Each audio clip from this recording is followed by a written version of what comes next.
Paediatric dentistry അഥവാ കുട്ടികളുടെ ദന്തരോഗ വിഭാഗത്തിന്റെ പ്രാധാന്യം എന്താണ്?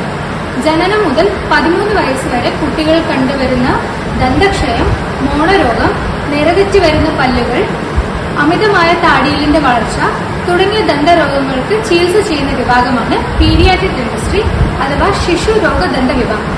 ശിശുരോഗ ദന്ത വിഭാഗത്തിൽ പ്രതിരോധ പരിചരണം അഥവാ പ്രിവെന്റീവ് കെയർ, പുനഃസ്ഥാപിക്കുന്ന പരിചരണം അഥവാ റീസ്റ്റോറേറ്റീവ് കെയർ, അവബോധ പെരുമാറ്റ ചികിത്സ അഥവാ സ്പെഷ്യൽ ഹെൽത്ത് കെയർ എന്നിവയാണ് ഉള്ളത്.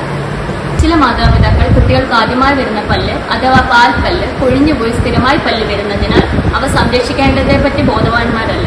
അതൊരു തെറ്റായ ചിന്താഗതിയാണ്. കാരണം ദന്തക്ഷയം, മോണരോഗം, നിറതെറ്റി വരുന്ന പല്ല്, താടിയലിന്റെ അമിത വളർച്ച എന്നിവ ചെറുപ്രായം മുതൽ കുട്ടികളിൽ കണ്ടുവരുന്നതാണ്.